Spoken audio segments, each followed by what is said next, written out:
ti lai hi ke fang le tuirin in kar kong ani hai ani a hei voin hini kwa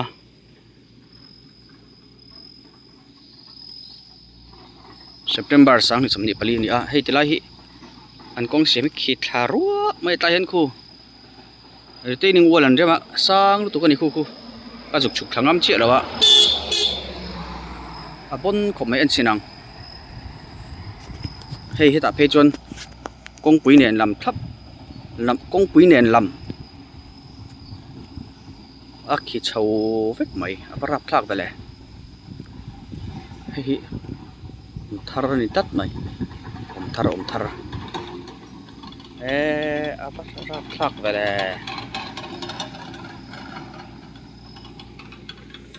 bon hei bon tiar takani hian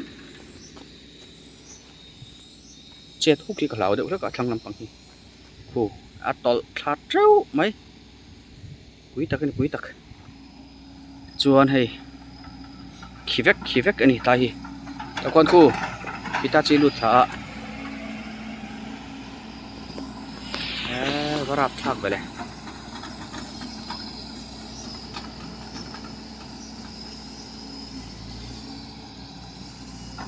pui tak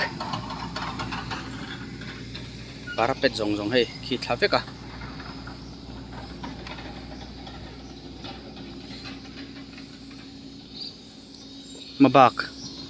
mabak vek ani tlampang hi ti ngai na omlo a khi khun a cha thla khun khi chat thla khun nga top kha ani mel riau lan dana chon hei rai te po hi an lo char thla to a ma se om zia om thui viau lo ni niam thla vek to ni tlampang po hei hi ke fang le tuirin in kar ni hetlai hi zaulai tak poni ome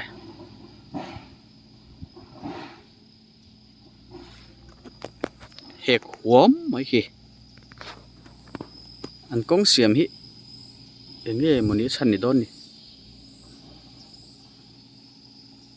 lei hi tla hiam na sa em mai zela an ri taining wal siam khu chu cement pa ngai a chhun thin khania heta pe chun he an dobol emoni tlai hi parapet omna lai hian ma bung lo chaw lom kong khi